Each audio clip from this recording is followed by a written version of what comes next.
حقیقت اد شریعت نیست بیرو کسے قدر شریعت راسی قائد حقیقت رو برو خود کشایا تلاش کرو ایسے پیروں اللہ کی صحبت کو حاصل کرو تم ان کی صحبتوں میں بیٹھو گے تو یقیناً تمہیں نماز میں بھی لذت آئے گی تمہیں نماز میں بھی شوق ہوگا تم اگر مکن پور جاتے ہو اور کسی عالم سے بھی تمہاری دوستی ہے تو عالم تمہیں یہ بتائے گا کہ سجدہ کیسے کیا جاتا ہے اور اگر مکن پور جاتے ہو تو مکن پور کے پیر یہ بتائیں گے کہ سجدے میں دل کدھر لگایا جائے اگر کسی عالم سے دوستی ہے تو عالم یہ بتائے گا کہ زکات کیسے نکالنی ہے اور اگر مکن پور جاتے ہو تو مکن پور میں بتایا جائے گا کہ بھوکے کو کھانا کھلایا کیسے جاتا ہے سے جیم نہیں سونا ہے سجدہ دل کہاں ہو سجدہ کیسے کیا جائے یہ مکن پور بتائے گا مکن پور کی خانقاہ تمہیں بتائے گا دل کہاں ہونا چاہیے اور سجدہ کیسے ہونا چاہیے سمجھ رہے ہیں آپ تو درگاہیں خانقاہیں در حقیقت شریعت و طریقت معرفت و حقیقت کا جامع ہوتی ہے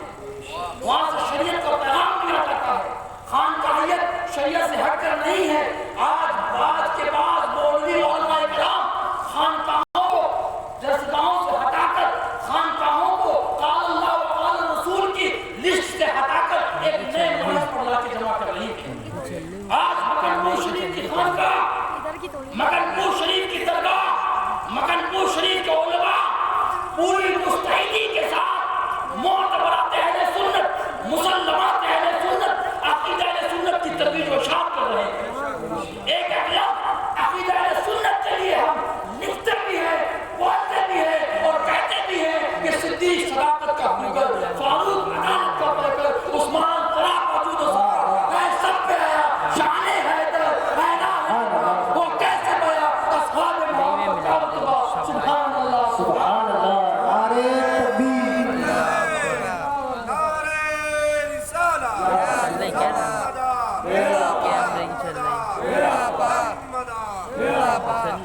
سنیت سمجھنا ہے تو ہم سے سن لو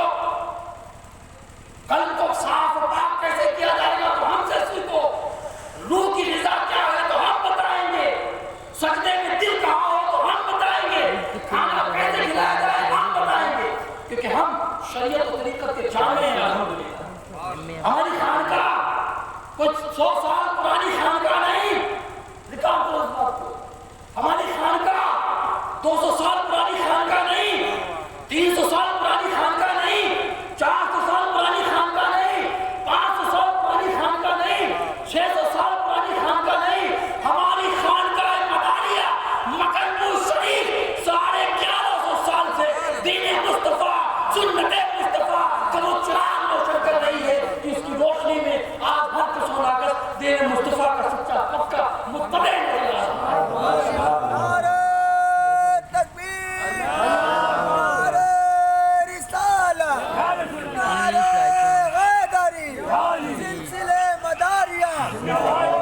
ہماری تاریخ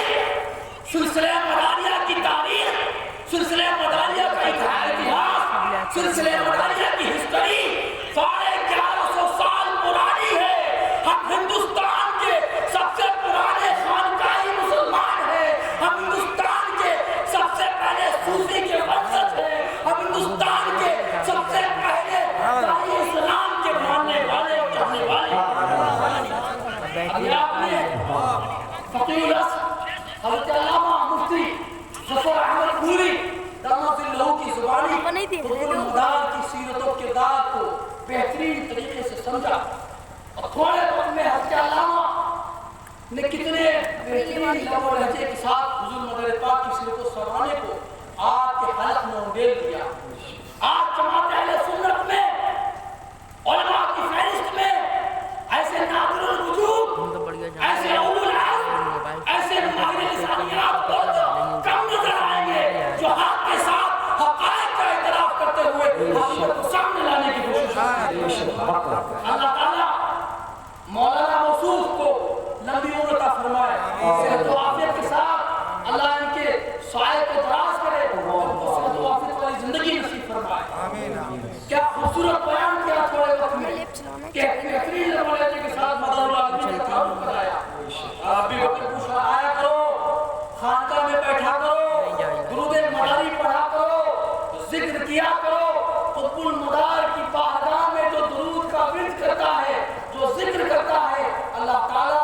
ذکر کی برکت سے اس کے باطن کو صاف و پاک کر دیا کرتا ہے. اس کا باطن پاک ہوتا ہے. جب باطن پاک ہوتا ہے تو وہ صفائی ظاہر پہ آتی ہے اور اس کا ظاہر چمکنے لگتا ہے. آج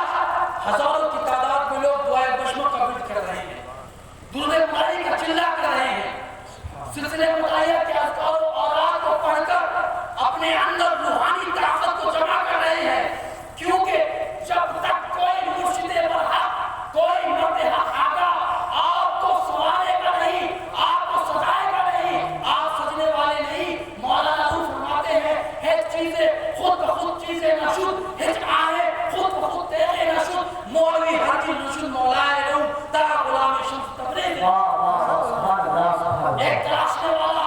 ایک پالش کرنے والا, ایک لگانے والا مرشد اگر میسر نہیں تو تم استعمال کے لائق نہیں ہو. مراد آباد میں برتن بنایا جاتا ہے, تانبے کے برتن بنائے جاتے ہیں, لیکن برتن اس وقت تک استعمال کے قابل نہیں ہوگا جب تک ایک سیاقل کر, ایک پالش کرنے والا ان بڑے چلائے برتنوں پر پالش کر کے ان کو بہتر صاف نہ بنا دے.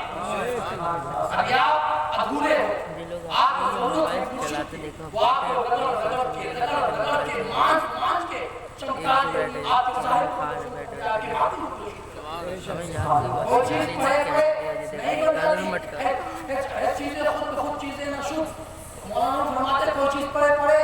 سونا لوہا 100 سال تک پڑا رہے, خود پیر نہیں بن جائے گا, مائک نہیں بن جائے گا, اس سے ہتھوڑی ہتھوڑا تیر نہیں بن جائے گا. جب تک کوئی اس کو تراش کر, اس کو سیٹ کر کے نہیں بنائے گا, چاہے 100 سال تک لوہا پڑا رہے, اس میں نہ تیر بنے گی نہ مائک بنے گی, جب تک ایک بنانے والا اس کے ساتھ رکھا.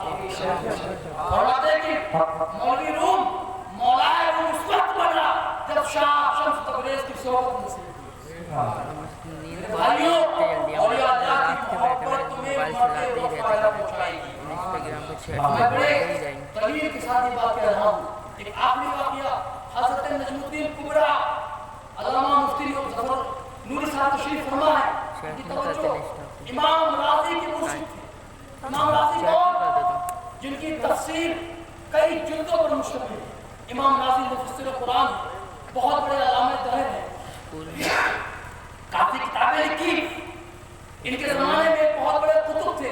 امام نجم الدین کبریٰ رضی اللہ تعالیٰ عنہ اس وقت کے بہت بڑے اللہ کے ولی, بہت نیک شخصیت, پاکیزہ شخصیت, مرد حقائق شخصیت, ولایت کی منزل پر کام تھے. حضرت امام راضی علیہ رحمہ ان کی بارگاہ میں پہنچے. اس وقت ان کو اپنے علم کا مرتبہ تھا, علم کا روپ تھا, نسبت علمی تھی. ان کی بارگاہ میں پہنچے. امام راضی نے ان کے صاحب کو دیکھ کر سمجھ لیا کہ یہ جو شخص آیا ہے اس کو اپنے علم پر بڑا غرور ہے, نسبت علمی ہے, یہ اپنے علم پر پھولتا ہے. آپ نے ان کو نیچے بٹھایا اور کوئی مساوی نشست نہ دی. امام راضی نے دیکھا کہ میں اتنا بڑا علامہ ہے, اتنا بڑا عالم مفسر قرآن, اور امام نجم الدین کبریٰ نے مجھے مساوی نشست نہیں دی, برابر میں نہیں بٹھایا. تو انہوں نے پوچھا تو آپ نے فرمایا جب بزرگوں کی بارگاہ میں آیا کرو تو علم کا نشہ اتار کے آیا کرو, علم کا لفاظہ چھوڑ کے آیا کرو, علم کا حضور چھوڑ کے آیا کرو. یہاں تمہارے جیسے سب کتابوں سب پڑھ کر نہ کن جانے دل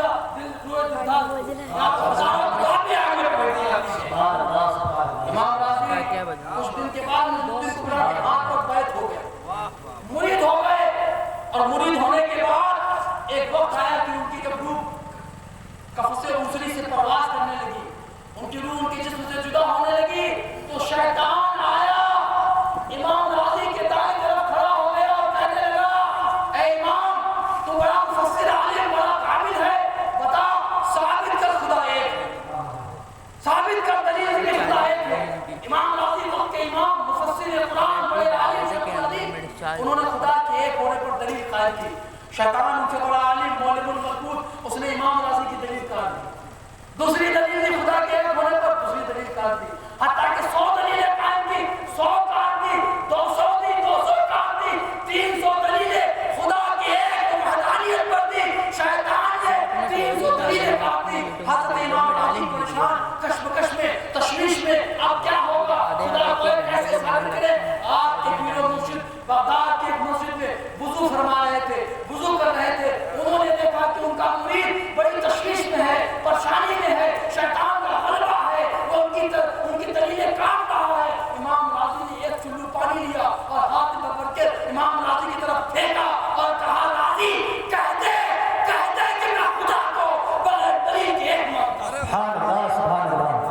سبحان اللہ زندہ باد